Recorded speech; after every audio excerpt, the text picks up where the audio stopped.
आज हम कंटिन्यू करेंगे सोलो लेवलिंग के चैप्टर 141 से, जहां एडम जिन्नू को बताता है कि उसका ग्रुप कैसे उसके साथ अच्छा रिलेशनशिप रखना चाहता है और ये भी बताना चाहता है कि अचानक से अगर उसके फादर के फोटो उस स्किल कॉन्फ्रेंस में उठ जाए तो उसे क्या करना चाहिए। यहाँ हमें पता चलता है कि जिन्नू के फादर 10 साल पहले खो गए थे, जो कि अभी एक मैजिक बीस्ट बनकर वापस आ चुके हैं। ये बात जिन्नू को शौक में फेरता है। फिर एडम सोचता है कि क्या जिन्नू ने अभी टेलीकिनेसिस यूज़ किया, क्योंकि ये एक हाई रैंकिंग मेज ही कर सकता है और ये एक इंटरनेशनल लेवल का पावर है। फिर हमें दिखाया जाता है वो जगह जहां इंटरनेशनल गिल्ड कॉन्फ्रेंस होने वाला है और हमें ये भी दिखाया जाता है कि उस गिल्ड ने यानी उस कम्युनिटी ने एक लिस्ट पेश किया है जहां सारे देश के गिल्ड के नाम हैं जो उस मीटिंग में आएंगे।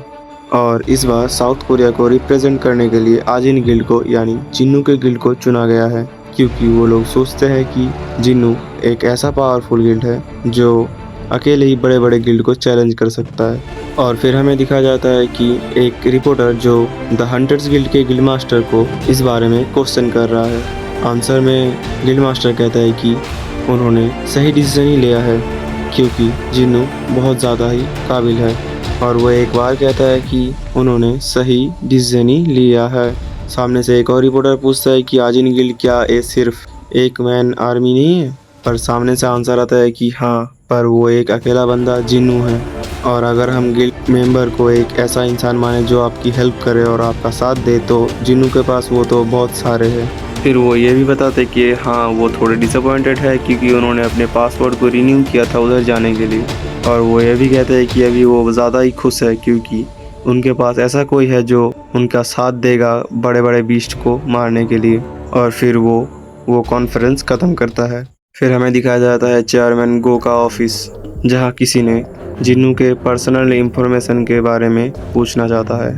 और हमें बताया जाता है कि वो और कोई नहीं, चाइना के 7 स्टार हंटर में से है। चाइना अपने सिस्टम में ही उनको रैंक करता है, जिसमें 5 star is high rank, but जिनके पास 7 स्टार है वो कुछ ज़्यादा ही पावरफुल होते हैं। फिर हमें ये पता चलता है कि उसने एक बड़े से बीस्ट को हराया था और बाकी जो बीस्ट थे उनको तो सन जिन्नू ने हराया था। और फिर सीन शिफ्ट होता है, हमें दिखाया जाता है थॉमस एंड्रयू का गिल्ड, जहाँ थॉमस को बताया जा रहा है कि कल जिन्नू आने वाला है। और फिर पीछे से कोई आके दरवाज़ा खोलता है और अंदर आता है। और फिर थॉमस उस आदमी को कहता है कि मुझे तुम्हें कुछ बताना है, और एक सीरियस फेस करके उसको कहता है कि जिन्नू के साथ कोई पंगा मत लेना। और फिर उस आदमी का फेस हमें दिखाया जाता है, ये वही आदमी है जिसके भाई को जिन्नू ने मारा था।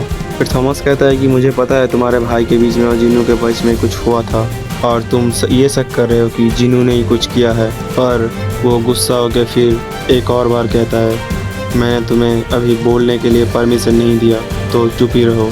फिर हमें पता चलता है कि वो ऐसा ही है कि थॉमस जब कोई हंट करता है तो जैसा दिखता है ये भी वैसा ही एग्रेसिव है। थॉमस आखिर में एक और बार कहता है कि जिन्नू से पंगा मत लेना, और ये कहता है कि जाओ जाके कोई वैकेशन में घूम के आओ। जब वो कंफर्म करने के लिए मिस्टर होंग से पूछता है तो वो ठीक है कहता है और फिर उधर से चला भी जाता है।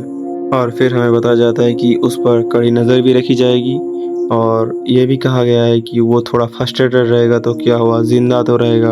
और इधर पर ये चैप्टर ख़त्म होता है।